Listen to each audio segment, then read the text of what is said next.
मेरे प्रिय भाई बहनों, मुझे याद है कि एक बार जब हम कहीं किराए के घर में रहते थे तो हमारे सामने एक बड़ा हरा भरा पेड़ था। और वो ये था कि वो पेड़ बड़ा अड़चन वाली बात थी, रुकावटें डाल रहा था। तो हमारे पड़ोसी ने मुझसे बात करके कहा कि भाई साहब, ऐसा है, इस पेड़ को काट डालते हैं, बड़ी अच्छी लकड़ी दिख रही इसमें, और आप आधा ले लेना, मैं आधा ले लूँगा, आधा आधा बांट लेंगे, खरीद लेंगे, जो भी है। खैर, मेरे को लकड़ी की तो ज़रूरत नहीं थी, लेकिन शायद उस भाई साहब को ज़रूरत थी। मैंने बोला नहीं, मैं अभी तो नहीं लूँगा। खैर, उन्होंने बोला ठीक है, मैं इसको पूरा ले लूँगा। जब उन्होंने उस पेड़ को काटा, मालूम क्या हुआ? अंदर से खोखला था, बिल्कुल खोखला था, और जैसे सड़ सा गया था। सिर्फ किनारे किनारे की थोड़ा सा तना पक्का था, लेकिन जो अंदर का जो भाग होता वो सड़ा हुआ था। मैंने बोला भैया, अच्छा हुआ मैंने नहीं लिया। कहने का मतलब, बाहर कुछ अंदर कुछ। और हमारे आजकल के कंपटीशन के एरिया में सुंदरता पर बहुत ज़्यादा ध्यान दिया जाता है, अट्रैक्टिवनेस, खिंचाव, कैसे हम अपने आप को सुंदर बनाएं। और कई प्रकार की सजावट हम अपने जीवन में करते हैं। क्रीम हुआ, एक से एक डियो हुआ, ये रगड़ाई घिसाई, पता नहीं क्या क्या, टीवी कमर्शियल में आजकल ये तेल लगाओ, वो तेल लगाओ, सुंदरता निखारो, तुम्हारी चमड़ी ठीक हो जाएगी, तुम ग्लो होगे। अरे साहब, भरमार है, भरमार। क्यों? सिर्फ हमारी जो त्वचा है ना, त्वचा, उसको सुंदर और अट्रैक्टिव बनाने के लिए। लेकिन समस्या ये है कि ये ज़्यादा दिन नहीं रहेगी। ये खत्म हो जाएगा, नाश हो जाएगा। एक समय आएगा, ये आज त्वचा, ये फेस, ये सुंदरता जो हम देखते हैं अपने आप को आईने में, वो खत्म हो जाएगा। तो क्या रहेगा? लेकिन एक और दूसरी सुंदरता है, और वो है अविनाशी सजावट। ये बाहर के गहने नहीं है, ये अंदर के गहने हैं। और इसी बात को ध्यान में रखते हुए हमारे प्रभु यीशु मसीह ने एक बात कही फरीसी और सदूकियों के बारे में। और उन्होंने क्या कहा, जरा आप भी सुन लीजिए। मत्ती उसका 23 अध्याय 27 से 28 पद। मत्ती उसका 23 अध्याय 27 से 28 पद सुनिए। हे कपटी शास्त्रियों और फरीसियों, तुम पर हाय, तुम चूना फिरी हुई कब्रों के समान हो, जो ऊपर से तो सुंदर दिखाई देती है, परंतु भीतर मुर्दों की हड्डियों और सब प्रकार की मलिनता से भरी है। इसी रीति से तुम भी ऊपर से मनुष्यों को धर्मी दिखाई देते हो, परंतु भीतर कपट और अधर्म से भरे हो। अब मैं ये नहीं कह रहा हूं, और बाइबल कभी भी ये नहीं कहती कि हमें अपने आप को अपना जो पर्सनल केयर है उसको नहीं करना चाहिए। बिल्कुल करना चाहिए, नहाना चाहिए, धोना चाहिए, साबुन लगाना चाहिए, थोड़ा अपने चेहरे को साफ रखना चाहिए। इसमें कोई शक की बात नहीं है। लेकिन कभी कभी हम सिर्फ बाहरी रूप पर ज़्यादा ध्यान देते हैं, और हमारा जो अंदर का मनुष्यत्व है उस पर ज़्यादा ध्यान नहीं जाता है। अच्छा है कि हम अंदर के मनुष्यत्व की ओर ध्यान दें, और फिर बाहर के मनुष्यत्व की ओर, बाहर के ऊपर भी हम ध्यान दें। लेकिन पहली जो प्राथमिकता है वो है हमारा भीतरी मनुष्यत्व, आत्मिक सुंदरता, भीतरी सुंदरता, जो परमेश्वर आपसे और मुझसे चाहता है। इसी बात को ध्यान में रखते हुए मैं आपके सामने परमेश्वर का वचन पढ़ूंगा, और उसके बाद थोड़ा सा हम इस पर बातचीत करेंगे। पहला पत्रस उसका 3 अध्याय 1 से 9 पद। पहला पत्रस उसका 3 अध्याय 1 से 9 पद। हालांकि ये जो पूरा भाग है एक तरह से पति पत्नियों के बारे में, पतियों के बारे में, पत्नियों के बारे में कहता है, लेकिन ये सभी मनुष्यों के लिए है, आपके लिए, मेरे लिए। सिर्फ जरूरी नहीं पति पत्नी, वो तो है, लेकिन साथ ही साथ कोई भी व्यक्ति क्यों ना हो जो प्रभु यीशु मसीह में जन्मा है, उद्धारकर्ता करके ग्रहण किया है, हम सबों के लिए ये बात यहाँ पर बताती है। सो मैं आपके लिए पढ़ूंगा पहला पत्रस 3:1 से 9 पद। सुनिए, हे पत्नियों, तुम भी अपने पति के अधीन रहो, इसलिए कि यदि इनमें से कोई ऐसे हो जो वचन को न मानते हो, तो भी तुम्हारे भय सहित पवित्र चाल चलन को देखकर बिना वचन के अपनी अपनी पत्नी के चाल चलन के द्वारा खींच जाए, और तुम्हारा श्रृंगार दिखावटी ना हो। यह है मेरा जो की पद यहां पर है, ठीक है। और तुम्हारा श्रृंगार दिखावटी ना हो, अर्थात बाल गूंथने और सोने के गहने या भांति भांति के कपड़े पहनना, वरन तुम्हारा छिपा हुआ और गुप्त मनुष्य नम्रता और मन की दीनता की अविनाशी सजावट से सुसज्जित रहे, क्योंकि परमेश्वर की दृष्टि में इसका मूल्य बड़ा है। और पूर्व काल में पवित्र स्त्रियां भी जो परमेश्वर पर आशा रखती थीं, अपने आप को इसी रीति से संवारती और अपने अपने पति के अधीन रहती थीं।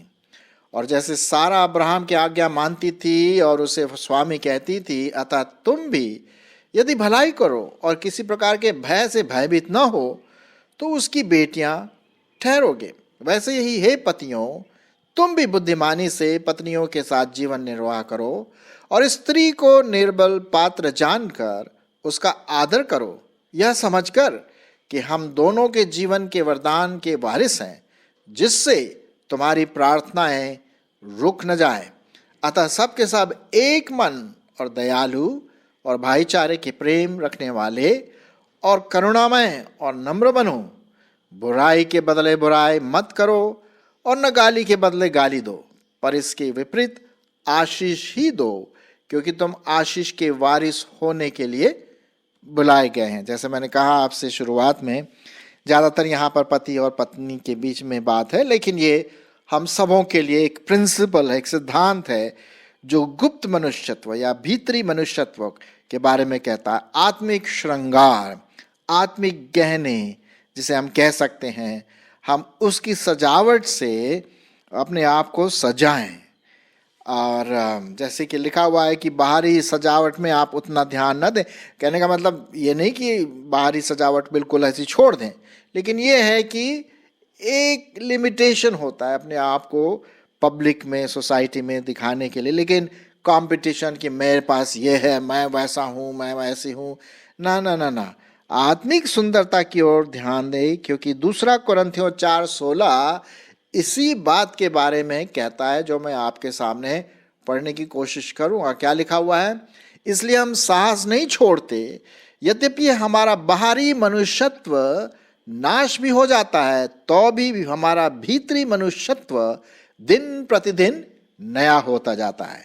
मतलब एक प्रकार से आत्मिक गहना हम पहनते जाएं प्रभु की आत्मा के द्वारा, और उसी के बारे में बात यहाँ पर करना मांगता हूँ।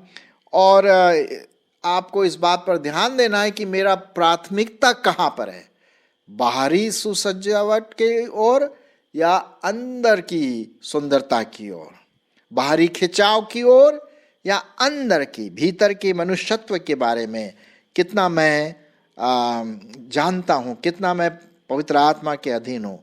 तो आइए, क्या गहने हैं जिससे कि हम अपने आप को सुसज्जित करें भीतरी मनुष्यत्व को। आइए हम वापस चलेंगे पहला पत्रस उसका 3 अध्याय और उसका फिर पहले पद से। पहली बात हम देखते हैं अंदर के जो गहने हैं, अंदर के जो सुंदरता है, क्या क्या गहने आत्मिक रूप से, क्या क्या सुंदरता हम आत्मिक रूप से पहन सकते हैं।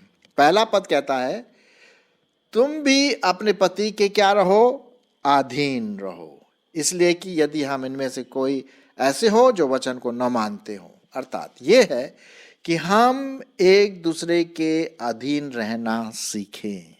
गहना नंबर 1, हम एक दूसरे के प्रति क्या हो, अधीन हो। अगर सभी लोग बॉस हो गए, पति भी बॉस हो गया, पत्नी भी बॉस हो गई, बच्चे भी बॉस हो गए, तो भैया सुनने वाला कौन होगा? नहीं, हमें पति की ओर अधीन होना है और पति को भी पत्नी की ओर अधीन होना है। बच्चों को माँ बाप की ओर अधीन होना है, जिसके बारे में मैंने पहले एक एपिसोड ऑलरेडी तैयार किया। फिर दूसरा गहना नंबर 2 दूसरे पद में पाया जाता है, तो भी तुम्हारे भय सहित पवित्र चाल चलन को देखकर। तो गहना नंबर 2 क्या है? पवित्र चाल चलन। गहना नंबर पहला क्या है? एक दूसरे के अधीन रहें। दूसरा पवित्र चाल चलन, हमारे सोच, हमारे विचार, हमारे पूरा बोल चाल का तरीका, रहन सहन परमेश्वर की पवित्र आत्मा को बताए। पवित्र आत्मा के चाल चलन, पवित्र आत्मा के फ्रूट या फल आपके और मेरे जीवन में दिखाई दे, तभी हम पवित्रता अपने जीवन में कर सकते हैं। तो ये गहना हम पहने, जी हाँ, और इसी गहनों से परमेश्वर प्रसन्न रहेगा और इन्हीं गहनों से दूसरे लोग भी प्रसन्न होंगे। फिर हम वो कपटी, शास्त्री और फरीसी के समान नहीं होंगे। फिर और आगे देखिए कौन सा गहना हम देखते हैं यहाँ पर चौथे पद में। सुनिए चौथा पद क्या कहता है। चौथा पद कहता है, और तुम्हारा छिपा हुआ गुप्त मनुष्यत्व, जो छिपा हुआ है, और वो कौन सा मनुष्यत्व है? नम्रता और मन की दीनता। ये और गहने हैं। नम्रता, मेरी बोलचाल में, मेरे स्वभाव में, मेरे बातचीत में क्या नम्रता झलकती है? बाहर से हम बहुत अट्रैक्टिव हो सकते हैं, लेकिन अगर मुझ में नम्रता नहीं है, मेरे बोल चाल में नम्रता नहीं है, तो कोई फायदा नहीं। ये फिर झूठी दिलासा होगी। वही पेड़ के समान होगा, बाहर बड़ा अच्छा दिख रहा था लेकिन अंदर सड़ा हुआ था। फिर एक और गहना है मन की दीनता। आहा, एक और गहना यहां पर देखते हैं। मन की दीनता। परमेश्वर हमसे क्या चाहता है? कि हम दीन बने। धन्य है जो मन के दीन है। परमेश्वर हमारे लिए दीन बना, यीशु मसीह हमारे लिए दीन बना। उसने चेलों के पांव धोए और वो हमारे लिए शून्य हो गया।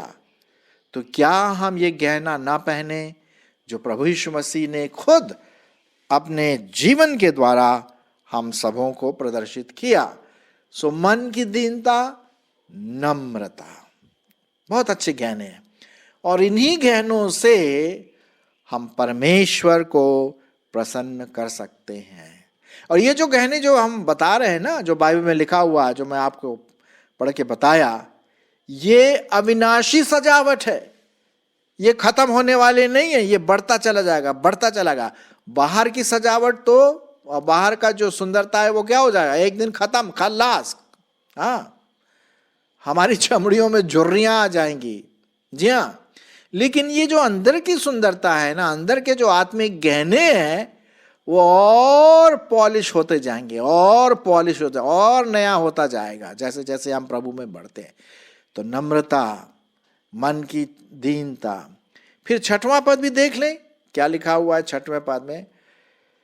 और जैसे सारा अब्राहम की आज्ञा मानती थी और उसे स्वामी कहती थी, अतः तुम भी यदि भलाई करो। अगला गहना क्या है? भलाई करना। आहा, भलाई करना। जब भी किसी को किसी चीज की जरूरत पड़ती है तो एकदम से सहायता करना, चाहे वो हमारे लिए कुछ करे ना करे, धन्यवाद बोले ना बोले, माफी मांगे ना मांगे, हमें भलाई करना है। क्योंकि परमेश्वर ने आपको और मुझको भलाई करने के लिए बुलाया है, दूसरों की सेवा करने के लिए बुलाया है, जहां तक हम कर सकते हैं। ये है आत्मिक गहने मेरे प्रियो। तो इस बात का आप और हम ध्यान दें। तो छठवें पद में हमने देखा भलाई करें और किसी प्रकार के भय से हम भयभीत ना हो। चलिए एक और गहने देखते हैं, सातवां पद देखते हैं कौन सा गहना है यहां पर। वैसे ही हे पतियों, तुम भी बुद्धिमानी से अपने पत्नियों के साथ क्या करो? जीवन निर्वाह करो।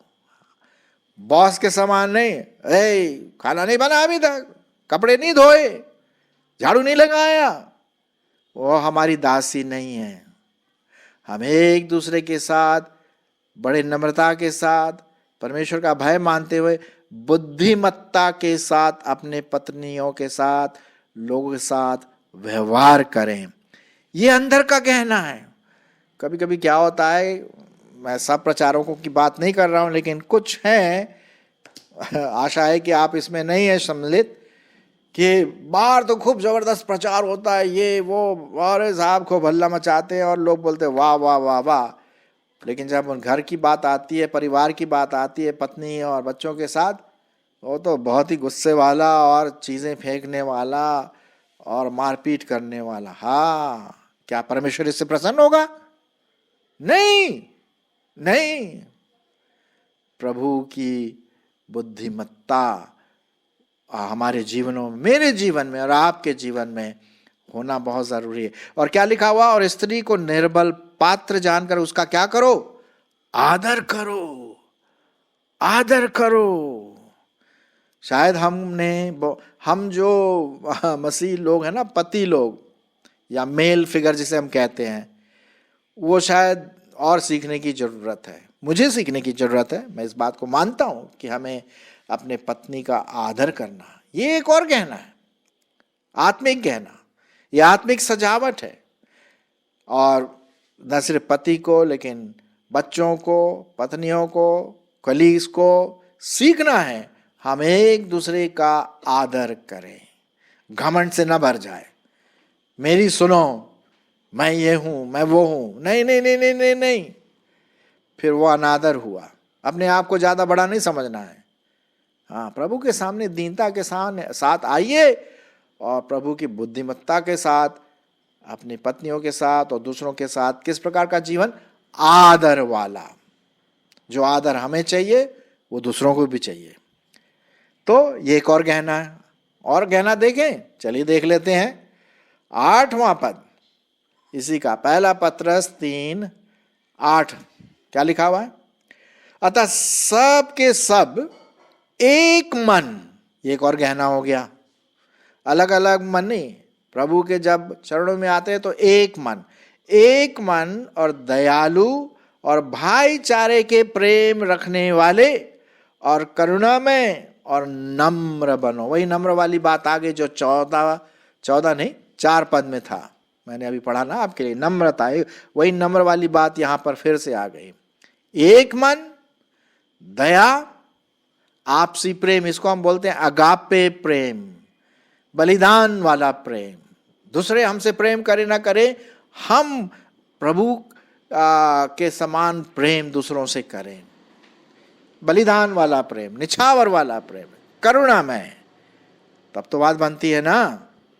ये आत्मिक गहने हैं और ये आत्मिक सजावट है जो परमेश्वर का वचन आपसे और मुझसे कहता है। फिर 9वां पद देखते हैं, एक और गहना है, बुराई के बदले बुराई और गाली के बदले गाली मत दो, हाँ, पर इसके विपरीत आशीष ही दो। कभी कभी होता है ना, गुस्से में गाली के बदले गाली, हाँ, खूब। और उसके साथ साथ हम देखते हैं कभी गुस्से में कुछ बातें बोल देना। क्या ये ठीक है? नहीं, बिल्कुल भी ठीक नहीं। हमें क्या देना? आशीषित व्यक्ति होना। एक और कहना है, नकारात्मक रूप से हमें बुराई के बदले बुराई नहीं करना है, गाली के बदले गाली नहीं देना। सकारात्मक रूप से हमें आशीष ही देना है, क्योंकि हम इसीलिए बुलाए गए हैं। सो मेरे मित्रों, आज हमने देखा कि हम बाहरी सुंदरता नहीं, भीतरी सुंदरता, भीतरी सौंदर्य, हाँ, भीतरी मनुष्यत्व को पवित्र बनाए, सजावट, आत्मिक सजावट से सजाएं, अधीन हो एक दूसरे के, पवित्र चाल चलन में आगे बढ़ें, नम्रता में आगे बढ़ें, एक दूसरे के साथ दीन बने, भलाई में लगे रहें, प्रभु की बुद्धि से हम एक दूसरे के साथ व्यवहार करें, एक दूसरे का आदर करें। ये क्या है? ये आत्मिक गहने हैं जो हमारी अंदर की सुंदरता को बढ़ाते हैं। एक मन, दयालु और अगापे प्रेम, करुणामय और आशीष का गहना हम पहने तो लोग भी आशीषित होंगे और सबसे बड़ी बात, मैं आत्मिक जीवन में बढ़ूंगा, आप आत्मिक जीवन में बढ़ेंगे, इससे चर्च की उन्नति होगी और परमेश्वर को महिमा मिलेगी, उसकी आराधना होगी, है ना। ये है परमेश्वर का वचन। सो आइए आत्मिक गहनों से अपने आप को सजाएं।